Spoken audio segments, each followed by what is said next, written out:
Ruggs is back. What's up, Ruggs? He says, following up on my question from last week about pushing short form paragraph plus image social content to the syndication network, your answer was about proper formatting issues with automation tools.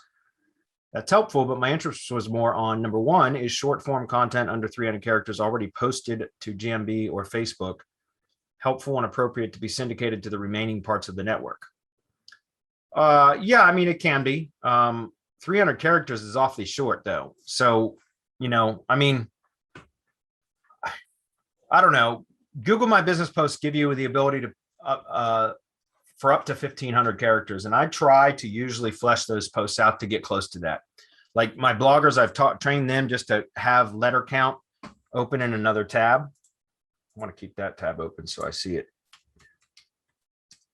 So my bloggers go to lettercount.com, and whenever they're publishing a post, well, it depends. Some of the post schedulers will also have like a character counter built into them. It depends on which one we're using, but they'll paste in the text here and count the characters, because if it's over 1,500, it will give you an error. So I try to flesh it out to about that much, especially if you plan on syndicating Rugs, those types of posts. It's better to have a little bit more content than just 300 characters. I mean, essentially you're doing like an image post. If you're just doing 300 characters, right? You might have an image post with a caption. That's basically what that is. So, I mean, other than perhaps it could generate some traffic signals if people are truly engaged on like your Facebook page or any of your blog sites that you're syndicating to, and it triggers a click from them, that could be helpful. But as far as SEO, with such, you get some internal links from that, I guess, back. You can have some internal links for that, but I tend to try to add some more contextual relevance to my posts, which is why I said, my team and I try to flesh out our blog posts to be a little bit more, or excuse me, our GMB posts, unless we're automating posts to the GMB.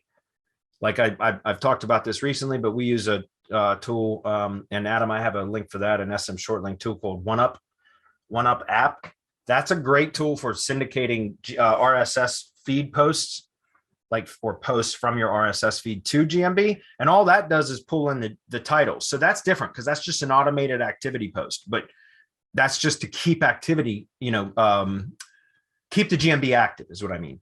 But for like specifically when I'm doing like a GMB post silo for specific SEO purposes, I'm going to want to add more content to add some like contextual relevance to each one of the posts, and then, daisy chain them together or interlink them in a silo format so that I'm getting the kind of desired effect that I want.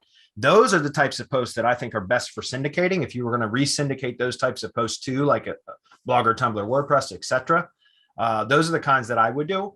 Like the shorter type of posts, which are much like image posts, like when I'm automating posts to the GMB through an RSS feed, those are just activity posts. It's basically an image and the title, and then the CTA button that links the call to action button, which links back to the post URL. That's not something I would want to re-syndicate, right? That's just to produce activity on the GMB. So I don't know if that clears it up. Yes, I think there is something to be said if you can do it to where it looks right, where you can syndicate posts from GMB to syndication network properties if they have more content, is what I'm saying. But all that said, test it, test it and see. Run some tests on it and, publish posts and see what you can do, and monitor and track your results, and let us know how it goes for you.